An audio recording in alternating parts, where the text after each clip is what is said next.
Don't tease the things that lurk. Have you ever tried to pretend like you're not alone? Like when objects go missing, you call out something like, "Hey, whoever took it, please give it back." Or when a door slowly creaks open, you say, "Stop peeping at me." Or when you feel like someone's watching, you dance or act silly to throw off whoever or whatever might be watching.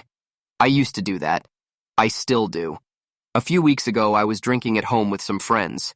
We were in the living room, singing along to random songs and getting absolutely hammered. I left the door to my room open so my cat could come in whenever he felt sleepy. A storm was raging outside, and since my apartment is close to the top floor, the wind up here hits harder than it does below. The wind howled all night. At some point, one of my friends noticed my bedroom door creaking open and shut. I scoffed and told her it was probably just the wind. She nodded and went back to singing, but the moment stuck with me. It felt off. None of my windows were open. There shouldn't have been a draft strong enough to move the door. I thought maybe it was my cat, Max, short for Eternamax Eternatus, since I haven't seen him in a while. Since I was the one closest to the door, I got up to check. As I walked, my friend jokingly called out to the ghost to stop. Everyone laughed, but the closer I got, the more wrong it felt.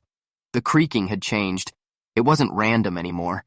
It was rhythmic, intentional, like something was deliberately bobbing the door back and forth. I forced a nervous laugh and repeated my friend's joke. "O spirit of the door, please cease thy movement." Then I swung the door open, and something rushed past me.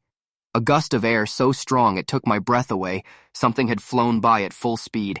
I froze. My smile dropped. My blood went cold. There, under the bed, a little girl was peeking her head out, upside ficking down, her little hands clinging to the underside of the bed frame. Her long hair spilled across the floor like ink, and she had already scuttled under the bed when I opened the door.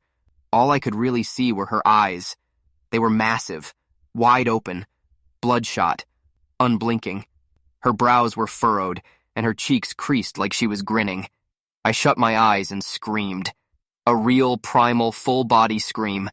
My friends rushed over, panicked, asking what was wrong. There was nothing there. I told them what I saw, but of course they didn't believe me.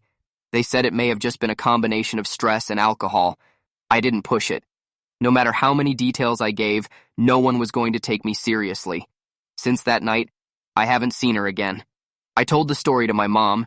She's superstitious as hell. She just said, "Be careful what you believe to be real.